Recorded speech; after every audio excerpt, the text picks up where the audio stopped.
नमस्कार दोस्तों, एग्जाम का अंकश चैनल पे आपका स्वागत है। मैं हूं केदारनाथ मिश्रा। दोस्तों, आगामी परीक्षाओं जैसे यूपी पुलिस के एग्जाम की परीक्षा जो अभी हाल ही में 23 अगस्त से शुरू होने वाली है, साथ ही यूपी पीसीएस की परीक्षा और आरओ एआरओ री एग्जाम की परीक्षा को ध्यान में रखते हुए आज हम आपके लिए लेकर आए हैं घटनासार के महत्वपूर्ण आर्थिक घटनाक्रम जो घटनासार में पॉइंटर के रूप में दिए गए हैं। ये परीक्षा की दृष्टि से बहुत इंपॉर्टेंट है। तो चलिए इस आर्थिक घटनाक्रम के महत्वपूर्ण बिंदुओं को देख लेते हैं। देखिए, पहला पॉइंट है अंतर्राष्ट्रीय श्रम संगठन आईएलओ द्वारा 2024 के लिए अद्यतन वैश्विक बेरोजगारी दर अनुमान क्या है। तो देखिए, आईएलओ ने 2024 के लिए वैश्विक बेरोजगारी दर यानी दुनिया भर में जो बेरोजगारी दर है उसका अनुमान लगाया है।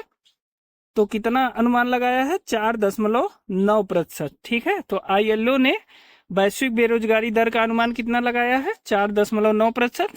ठीक है, दूसरा महत्वपूर्ण बिंदु है अप्रैल 2024 में वित्त मंत्रालय द्वारा किस क्षेत्र को अधिकृत आर्थिक संचालन का दर्जा प्रदान किया गया।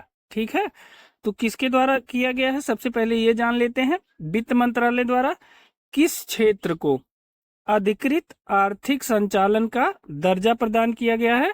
तो ये है रत्न एवं आभूषण क्षेत्र को। ठीक है, तो देखिए, अधिकृत आर्थिक संचालन का दर्जा मिलने के बाद क्या होता है, देखिए इसके नोट में देख लेते हैं कि एयू या अधिकृत आर्थिक संचालन का दर्जा मिलने के बाद जो है वो आयात निर्यात प्रक्रिया सरल हो जाती है, क्योंकि कार्गो रिलीज का समय कम हो जाता है। मतलब कम से कम समय में जो पोर्ट है वहां से सामान को उतारा और भेजा जा सकता है। साथ ही बैंक गारंटी में 50% तक की कमी आ जाती है। ठीक है, तो आयात निर्यात की प्रक्रिया इसीलिए सरल हो जाती है। तीसरा महत्वपूर्ण बिंदु है भारत सरकार के विद्युत मंत्रालय द्वारा 20 मार्च 2024 को किसे मिनी रत्न श्रेणी 1 कंपनी का दर्जा दिया गया। तो किसके द्वारा? विद्युत मंत्रालय द्वारा मिनी रत्न श्रेणी 1 का दर्जा किसे दिया गया है? तो देखिए, grid controller of India limited या ग्रिड इंडिया करके ये कंपनी है जिसे मिनी रत्न का श्रेणी 1 का दर्जा दिया गया है। ठीक है, विद्युत मंत्रालय द्वारा। चलिए चौथे महत्वपूर्ण बिंदु की तरफ चलते हैं। अप्रैल 2024 में चाइना मोबाइल को मोबाइल डेटा ट्रैफिक के मामले में पीछे छोड़ते हुए दुनिया की सबसे बड़ी उपभोक्ता कंपनी बनी। तो देखिए, चाइना मोबाइल जो दुनिया की सबसे बड़ी मोबाइल डेटा ट्रैफिक के मामले में पहली कंपनी थी, उसको पीछे छोड़ते हुए दुनिया की सबसे बड़ी उपभोक्ता कंपनी बन गई है रिलायंस जियो। बहुत इंपॉर्टेंट है, इसने किसको पीछे छोड़ा है? इसने चाइना मोबाइल को पीछे छोड़ा है और इस समय नंबर 1 पे मोबाइल डेटा ट्रैफिक के मामले में हो गई है रिलायंस जियो। ठीक है, इंपॉर्टेंट है, याद रखिएगा। पांचवा महत्वपूर्ण तथ्य है अप्रैल 2024 में भारत में निर्मित इलेक्ट्रिक वाहनों का निर्यात करने वाली पहली बहुराष्ट्रीय कंपनी कौन सी बन गई है। देखिए, अप्रैल 2024 में भारत में निर्मित इलेक्ट्रिक वाहनों का निर्यात करने वाली पहली बहुराष्ट्रीय कंपनी बनी है फ्रांसीसी कार निर्माता कंपनी सीट्रॉन। याद रखिएगा, ये बहुत इंपॉर्टेंट है कि भारत में निर्मित जो इलेक्ट्रिक वाहन थे उनका निर्यात करने वाली पहली बहुराष्ट्रीय कंपनी बनी है फ्रांसीसी कार निर्माता कंपनी सीट्रॉन। याद रखिएगा, इंपॉर्टेंट है। छठा महत्वपूर्ण बिंदु है जून 2024 में आईफोन बनाने वाली कंपनी एप्पल को पीछे छोड़ सेमीकंडक्टर बनाने वाली अमेरिका की कौन कंपनी दुनिया की दूसरी सबसे मूल्यवान कंपनी बन गई। तो देखिए, आईफोन बनाने वाली कंपनी एप्पल थी, उसको पीछे छोड़कर सेमीकंडक्टर बनाने वाली अमेरिका की कौन सी कंपनी दुनिया की दूसरी सबसे मूल्यवान कंपनी बन गई है। तो दुनिया की दूसरी सबसे मूल्यवान कंपनी बन गई है एनवीडिया कार्प। ठीक है, याद रखिएगा, एनवीडिया कार्प दुनिया की दूसरी सबसे मूल्यवान कंपनी बन गई है। ठीक है ना। देखिए, इसके नोट में देख लेते हैं, एनवीडिया का मार्केट कैप 5 जून 2024 को 3.06 ट्रिलियन डॉलर से अधिक था। ठीक है, वहीं दुनिया की जो सबसे मूल्यवान कंपनी है वो माइक्रोसॉफ्ट है, उसकी बाजार वैल्यू थी 3.10 ट्रिलियन डॉलर। ठीक है, तो देखिए, नंबर 1 पे कौन है? माइक्रोसॉफ्ट। नंबर 2 पे कौन है? इस समय एनवीडिया आ गई है, पहले थी एप्पल। ठीक है, तो याद रखिएगा। सातवें महत्वपूर्ण बिंदु की तरफ चलते हैं। लंदन स्थित सेंट्रल बैंकिंग ने केंद्रीय बैंकिंग पुरस्कार 2024 के तहत किस बैंक को जोखिम प्रबंधन पुरस्कार के लिए मार्च 2024 में चुना? तो लंदन स्थित सेंट्रल बैंकिंग ने केंद्रीय बैंकिंग पुरस्कार दिया है और उसने किस बैंक को जोखिम प्रबंधन पुरस्कार मार्च 2024 को दिया है? तो वो है RBI, reserve bank of India को। ठीक है, तो याद रखिएगा, क्योंकि ये लंदन के केंद्रीय बैंक ने ये पुरस्कार दिया है और भारत के आरबीआई को मिला है, इसलिए ये बहुत इंपॉर्टेंट है। ठीक है, तो लंदन स्थित सेंट्रल बैंकिंग ने किस भारतीय बैंक को पुरस्कार दिया है? खासकर जोखिम प्रबंधन पुरस्कार के नाम से ये पुरस्कार दिया गया है, तो रिजर्व बैंक ऑफ इंडिया को दिया गया है। ठीक है, 8वें महत्वपूर्ण बिंदु की तरफ चलते हैं। अप्रैल 2024 में जारी हुरुन ग्लोबल यूनिकॉर्न इंडेक्स 2024 के अनुसार यूनिकॉर्न निर्माण के मामले में भारत की विश्व में रैंक कितनी है? तो आपको पता होगा कि यूनिकॉर्न जो है निर्माण में भारत विश्व में तीसरे स्थान पे है। ठीक है, तो भारत की यूनिकॉर्न निर्माण में रैंक जो है विश्व में कितनी है?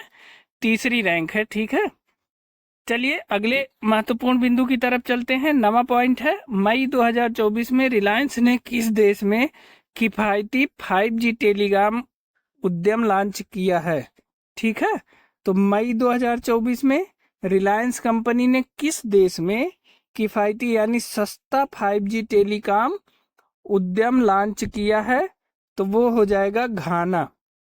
ठीक है, तो घाना में रिलायंस कंपनी ने सस्ता 5G टेलीकॉम उद्योग लॉन्च किया है। ठीक है ना, चलिए 10वें महत्वपूर्ण बिंदु की तरफ चलते हैं। 7 जून 2024 को आरबीआई द्वारा प्रस्तुत त्रैमासिक मौद्रिक समीक्षा में लगातार 8वीं बार ब्याज दरों को कितने प्रतिशत पर अपरिवर्तित रखा गया है? तो ये इम्पोर्टेंट प्रश्न है, खासकर यूपी पुलिस के एग्जाम के लिए तो बहुत इम्पोर्टेंट है और पीसीएस और आरओ के लिए भी उतना ही इम्पोर्टेंट है। 7 जून 2024 को आरबीआई द्वारा प्रस्तुत त्रैमासिक मौद्रिक समीक्षा में लगातार 8वीं बार ब्याज दरों को कितने प्रतिशत पर अपरिवर्तित रखा गया है? तो वो रखा गया है 6.5% पे। ठीक है, तो इसे नोट कर लीजिएगा कहीं, ये बहुत इंपॉर्टेंट प्रश्न है। ठीक है, अगर आप इसे नोट न कर पाए, इन तथ्यों की पीडीएफ चाहते हैं, तो आप हमारे टेलीग्राम चैनल से जुड़ जाइए। टेलीग्राम चैनल का लिंक हमने डिस्क्रिप्शन बॉक्स में दे दिया है। आप टेलीग्राम पे जाके इन तथ्यों की जो है पीडीएफ डाउनलोड कर सकते हैं, एज इट इज आपको मिल जाएंगी और उसको बार बार आप दोहरा के इन प्रश्नों को तैयार कर सकते हैं। दोस्तों, अगर आप इस चैनल पे नए हैं तो इस चैनल को सब्सक्राइब जरूर कर लीजिए, साथ ही बेल आइकन भी दबा लीजिएगा, ताकि अगर कोई भी नई अपडेट हो तो सबसे पहले आपको मिल जाए। आपको ये वीडियो कैसी लग रही है हमें कमेंट करके जरूर बताइएगा। ठीक है, चलिए 11वें पॉइंट की तरफ चलते हैं। केंद्रीय मंत्री हरदीप सिंह पुरी ने मार्च 2024 में कहां पर वैकल्पिक ऑटो ईंधन इथेनॉल 100 को लॉन्च किया है? ठीक है, तो ये वैकल्पिक ऑटो ईंधन है, केंद्रीय मंत्री हरदीप सिंह पुरी ने इसे लॉन्च किया है। कहां पर? साथ ही वैकल्पिक ऑटो ईंधन को याद रखिएगा, इसका नाम है इथेनॉल 100। ठीक है, इसको लॉन्च किया है नई दिल्ली में। आपसे अगर ये पूछा जाए कि वैकल्पिक ऑटो ईंधन का नाम क्या है, तो वो नाम है इथेनॉल 100। इसको लॉन्च किया गया है नई दिल्ली में और लॉन्च किया है केंद्रीय मंत्री हरदीप सिंह पुरी ने। ठीक है, 12वें महत्वपूर्ण बिंदु की तरफ चलते हैं। वह राज्य जिसके माजुली मुखौटे और पांडुलिपि पेंटिंग को मार्च 2024 में जीआई टैग प्रदान किया गया है, बहुत इंपॉर्टेंट है। माजुली मुखौटा, ठीक है, माजुली मुखौटा और पांडुलिपि पेंटिंग को मार्च 2024 में जीआई टैग प्रदान किया गया है। ये कहाँ का है? असम का है। ये इंपॉर्टेंट है, आप याद रखिएगा या इसे नोट कर लीजिएगा। माजुली मुखौटा और पांडुलिपि पेंटिंग ये दोनों असम का है और इसे जीआई टैग प्रदान किया गया है। ठीक है, 13वीं महत्वपूर्ण खबर है, तथ्य है, 24 फरवरी 2024 को प्रधानमंत्री मोदी ने 1.35 लाख करोड़ रुपए से अधिक के निवेश वाली दुनिया की सबसे बड़ी किस योजना की शुरुआत की है? तो ध्यान रखिए, तिथि जरूर याद रखिएगा। आजकल आयोगों ने तिथि को पूछना शुरू किया है, जो महत्वपूर्ण योजनाएं हैं उनसे संबंधित। तो 24 फरवरी 2024 को प्रधानमंत्री मोदी ने 1.35 लाख करोड़ रुपए से अधिक के निवेश वाली दुनिया की सबसे बड़ी किस योजना की शुरुआत की है? तो वो है अनाज भंडारण योजना। ठीक है, जो हमारी भारत की अनाज भंडारण योजना है, ये दुनिया की सबसे बड़ी निवेश वाली योजना है। इसमें निवेश कितना है? 1.35 लाख करोड़ रुपए। तो इसे याद रखिएगा। 14वीं महत्वपूर्ण खबर है या तथ्य है, 12 फरवरी 2024 को किन दो देशों ने अपने यहाँ यूपीआई पेमेंट सिस्टम को लॉन्च कर दिया है? तो देखिए 12 फरवरी 2024 को किन दो देशों ने अपने यहाँ यूपीआई पेमेंट सिस्टम को लॉन्च किया है? श्रीलंका और मॉरिशस।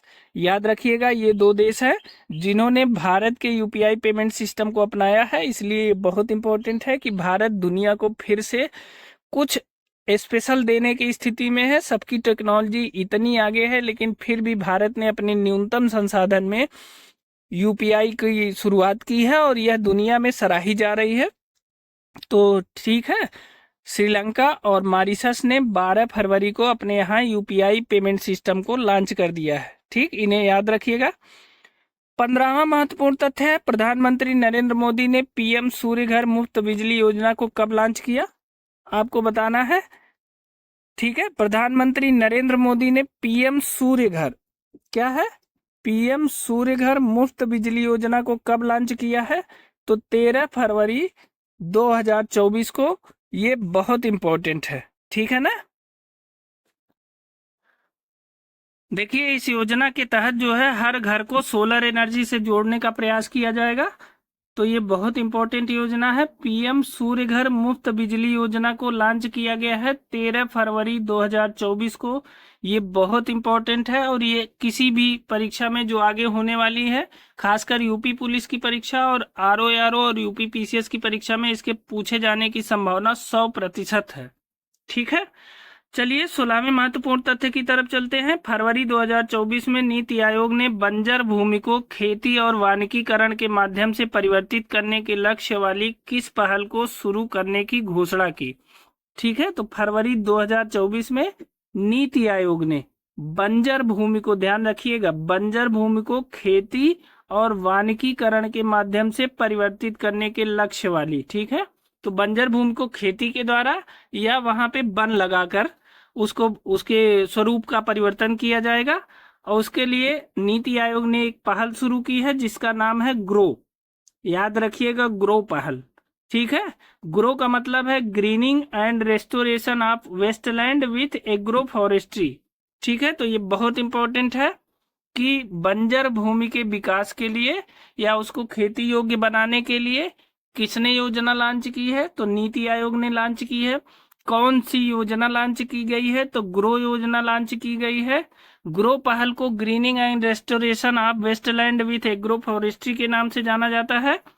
ठीक है, तो ये बहुत इंपॉर्टेंट है, इसे याद रखिएगा, नोट कर लीजिएगा कहीं भी। ठीक है, 17वां महत्वपूर्ण तथ्य है, वित्त मंत्री निर्मला सीतारमण द्वारा 1 फरवरी 2024 को प्रस्तुत अंतरिम बजट 2024-25 में रेलवे से जुड़े किस 3 प्रमुख आर्थिक गलियारों के निर्माण की घोषणा की गई है? तो ये बहुत इंपॉर्टेंट है, देखिए इसको याद रखिएगा कि बजट में जो इस बार 2024-25 का अंतरिम बजट प्रस्तुत हुआ था, उसमें रेलवे से जुड़े किन 3 प्रमुख आर्थिक गलियारों के निर्माण की घोषणा की गई है? तो देखिए 3 गलियारे हैं, ऊर्जा खनिज और सीमेंट गलियारा, बंदरगाह कनेक्टिविटी गलियारा, उच्च यातायात घनत्व गलियारा। ठीक है, तो ये 3 गलियारे हैं जो अंतरिम बजट आया था उसमें रेलवे के 3 आर्थिक गलियारों की घोषणा की गई थी। तो एक है ऊर्जा खनिज सीमेंट गलियारा, बंदरगाह कनेक्टिविटी गलियारा और तीसरा है उच्च यातायात घनत्व गलियारा। ठीक है, तो इन्हें भी याद रखिएगा। 18वां महत्वपूर्ण तथ्य है, पिछले दिनों उड़ीसा राज्य सरकार ने किस उपज के लिए 100% राज्य वित्त पोषित एमएसपी योजना लाभा लघु बना जाति द्रव्य क्रय शुरू किया है? तो देखिए लघु वन उपज के लिए। ठीक है, तो उड़ीसा सरकार ने किस उपज के लिए 100% राज्य वित्त पोषित एमएसपी योजना शुरू की है, जिसका नाम है लाभा, जिसका फुल फॉर्म है लघु बना जाति द्रव्य क्रय, इसका शुरू किया गया है। तो ये लघु वन उपजों के लिए शुरू किया गया है, उसके लिए 100% एमएसपी प्रदान की जाएगी। ठीक है, अगले तथ्य की तरफ चलते हैं। 19वां तथ्य है अंतरिम बजट 2024-25 में भारत सरकार द्वारा घोषित पूंजीगत व्यय की राशि क्या है। तो देखिए पूंजीगत व्यय अंतरिम बजट 2024-25 में भारत सरकार द्वारा घोषित पूंजीगत व्यय की राशि क्या है। तो वो है 11.11 लाख करोड़ रुपए। देखिए पूंजीगत व्यय वह होता है जो पूंजी का निर्माण करता है, जबकि राजस्व व्यय से सरकार को कोई लाभ नहीं होता है। हमेशा पूंजीगत व्यय से ही पूंजी का निर्माण किया जाता है, ठीक है ना। तो पूंजीगत व्यय सरकार की कितनी है, 11.11 लाख करोड़ रुपए, ठीक है। आज का 20वां और महत्वपूर्ण आखिरी तथ्य है 1 फरवरी 2024 को घोषित अंतरिम बजट 2024-25 में लखपति दीदी योजना का लक्ष्य 2 करोड़ से बढ़ाकर कितने करोड़ कर दिया गया है। तो देखिए 1 फरवरी 2024 को जो घोषित अंतरिम बजट था उसमें 2024-25 में लखपति दीदी योजना का लक्ष्य जो पहले 2 करोड़ था अब उससे बढ़ाकर कितने करोड़ कर दिया गया है। तो 3 करोड़ कर दिया गया है।